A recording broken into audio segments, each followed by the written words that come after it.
अगर आपके पर्सन ने थर्ड पार्टी के बारे में कुछ बताया कि उनसे नहीं जमती है, नहीं पटती है, या फिजिकल रिलेशनशिप नहीं है, या मुझे तो थर्ड पार्टी से कोई मतलब ही नहीं है, या अगर आपका पर्सन अनमैरिड है, मेल या हो या फीमेल हो, जो भी हो, ठीक है ना, तो अगर वो बोलते हैं कि नहीं भाई शादी के बाद मेरे को तो कोई खास मतलब नहीं रहेगा, मुझे तो सिर्फ तुम ही से मतलब है, अगर ऐसा कुछ बोलते हैं या किसी तरह का आश्वासन दिए हैं, तो ये रीडिंग आपके लिए है। ठीक है ना, कि क्या वो सच बोलते हैं कि नहीं बोलते हैं, उनकी सोच क्या है थर्ड पार्टी को लेकर के। ओके, 9 ऑफ पेंटिकल्स आया हुआ है। देखो, कहीं ना कहीं थर्ड पार्टी से अगर वो शादीशुदा है तो सच में परेशान तो है यहाँ पे। लेकिन ये इंसान अगर दो पैसे भी कमा रहा है, ध्यान से सुनना, अगर ये इंसान पैसा कमा रहा है, अगर ये इंसान वर्किंग है या किसी भी तरह का कोई काम कर रहा है, तो सिर्फ और सिर्फ अपने परिवार के लिए कर रहा है। ये इंसान सिर्फ अपने परिवार के लिए कर रहा है, एकदम डेफिनेटली यहाँ पे आया हुआ है।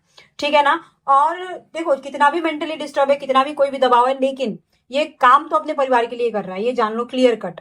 और जहां तक रहा थर्ड पार्टी का सवाल कि थर्ड पार्टी के साथ फिजिकल रिलेशनशिप है कि नहीं, यहाँ पे 90% के लोगों में बिल्कुल आ रहा है कि हाँ है फिजिकल रिलेशनशिप। थोड़ी ऊपर नीचे चीजें हो सकती है, किसी किसी केस में ऐसा हो सकता है कि कभी होता हो कभी ना होता हो, कुछ दिनों पे होता हो, ऐसा हो सकता है, बट हाँ है। 10% के केस में नहीं होगा, और नहीं होगा तो रीजन आपको पता होगा, उन्होंने बताया होगा। ठीक है ना, उनका बिहेवियर आपके साथ बहुत ज्यादा अच्छा होगा। देखो, अगर आपके पर्सन ने बोला है कि थर्ड पार्टी से कोई मतलब नहीं है और वो हमेशा आप ही के साथ लगे रहते हैं, हमेशा आप ही के बारे में सोचते हैं या आपसे बहुत ज्यादा बात करते हैं, तो हाँ डेफिनेटली थर्ड पार्टी के साथ कोई फिजिकल नहीं होगा, ये भी मैं क्लियर कर रही हूँ।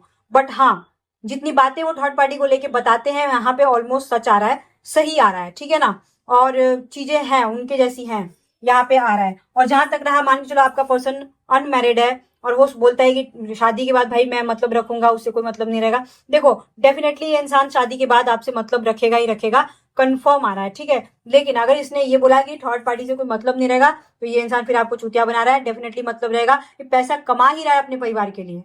तो आप जरा समझो ना, एक लॉजिक वाली कॉमन सेंस वाली बात है ये। तो ये इस तरह की बातें आप समझ